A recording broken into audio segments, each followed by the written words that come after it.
Vellappally നടേശനെ SNDP general secretary സ്ഥാനത്ത് നിന്ന് നീക്കിയ ഹൈക്കോടതി വിധിയെ സ്വാഗതം ചെയ്ത് ശിവഗിരി മഠം.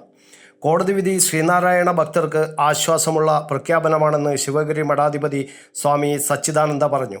അടുത്ത കാലത്തായി ശ്രീനാരായണ ഗുരു നേടിയെടുത്ത പല കാര്യങ്ങളിൽ നിന്നും പിന്നോക്കം പോവുകയാണെന്നും സ്വാമി സച്ചിദാനന്ദ പറഞ്ഞു. നിയമസഭാ തെരഞ്ഞെടുപ്പിൽ കോൺഗ്രസിൽ ജയിക്കുന്ന മണ്ഡലങ്ങൾ പിന്നോക്ക സമുദായക്കാർക്ക് നൽകുന്നില്ലെന്നും സ്വാമി സച്ചിദാനന്ദ കുറ്റപ്പെടുത്തി. കരുണാകരൻ, AK ആന്റണി എന്നിവരുടെ കാലം വരെ ഇങ്ങനെ അല്ലായിരുന്നു. ഇപ്പോൾ തോൽക്കുന്ന മണ്ഡലങ്ങൾ മാത്രം നൽകുകയാണ്. LDF മന്ത്രിസഭയിൽ ഒരു സമുദായത്തിൽപ്പെട്ട 10 പേരുണ്ട്, പിന്നോക്കക്കാരില്ലെന്നും സ്വാമി സച്ചിദാനന്ദൻ പറഞ്ഞു. SNDP യോഗം ജനറൽ സെക്രട്ടറി വെള്ളാപ്പള്ളി നടേശനെയും വൈസ് പ്രസിഡന്റ് തുഷാർ വെള്ളാപ്പള്ളി അടക്കമുള്ള ബോർഡ് അംഗങ്ങളെയും അയോഗ്യരാക്കി കഴിഞ്ഞ ദിവസമാണ് ഹൈക്കോടതി ഉത്തരവിറക്കിയത്. കമ്പനി നിയമപ്രകാരം രജിസ്റ്റർ ചെയ്ത സ്ഥാപനം കഴിഞ്ഞ 9 വർഷമായി വാർഷിക റിട്ടേൺ സമർപ്പിച്ചിട്ടില്ലെന്ന് കണ്ടെത്തിയാണ് നടപടി.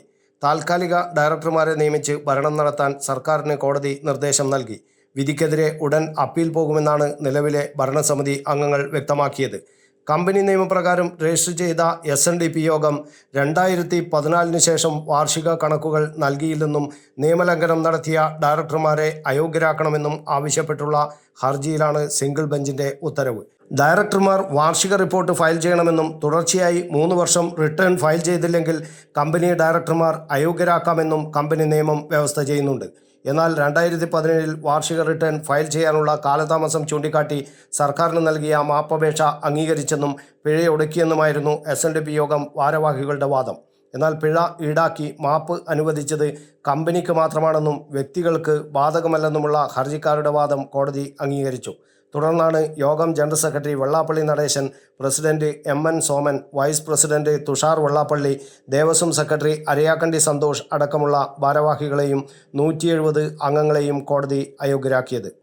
2013 ഭേദഗതി പ്രകാരം കമ്പനി ഡയറക്ടർമാർക്ക് ഡയറക്ടർ ഐഡന്റിഫിക്കേഷൻ നമ്പർ വേണമെന്നത് നിർബന്ധമാണ്. വെള്ളാപ്പള്ളി നടേശൻ അടക്കമുള്ളവർക്ക് DIN നമ്പർ വിശദാംശങ്ങൾ ഹാജരാക്കാൻ കഴിഞ്ഞിട്ടില്ല. ഭരണസമിതി അയോഗ്യരാക്കുമ്പോഴുള്ള പ്രതിസന്ധി മറികടക്കാൻ താൽക്കാലിക ഡയറക്ടർമാരെ നിയമിക്കാൻ സർക്കാരിന് ഹൈക്കോടതി നിർദ്ദേശം നൽകി. സിംഗിൾ ബെഞ്ച് വിധിക്കെതിരെ ഉടൻ അപ്പീൽ നൽകാനാണ് നിലവിലെ ബോർഡംഗങ്ങളുടെ തീരുമാനം. News bureau, Kannur media.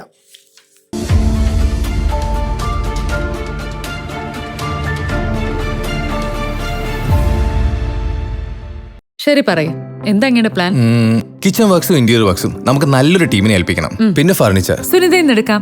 അവിടെ ആകുമ്പോ എല്ലാ മോഡൽ ഫർണിച്ചറും അവൈലബിൾ ആണ്. മോഡേൺ വേണമെങ്കിൽ മോഡേൺ, ട്രഡീഷണൽ വേണമെങ്കിൽ ട്രഡീഷണൽ. ഇനിയിപ്പോ ഇമ്പോർട്ടഡ് ഫർണിച്ചർ വേണമെങ്കിലോ അതും സുനിതയിലുണ്ട്. ചേട്ടാ, ഫർണിച്ചർ സുനിതയിലാണെങ്കിൽ മോഡുലാർ കിച്ചണും ഇന്റീരിയർ വർക്സും അവരെ തന്നെ ഏൽപ്പിച്ചാ പോരെ? അതിനവർ ഇന്റീരിയർ വർക്സ് ഒക്കെ ചെയ്യുന്നുണ്ടോ? ഒരു വീടിന്റെ മുഴുവൻ ഇന്റീരിയർ ഡിസൈൻ ചെയ്ത് ഫിനിഷ് ചെയ്യാനുള്ള സ്പെഷ്യലൈസ്ഡ് ആൻഡ് എക്സ്പീരിയൻസ് ടീമും സ്വന്തമായ ഒരു മാനുഫാക്ചറിംഗ് യൂണിറ്റും ഉണ്ട് സുനിതയ്ക്ക്. ഇപ്പോൾ ഏത് ജനറേഷന്റെയും ഫേവറേറ്റ് സുനിത ഫർണിച്ചർ,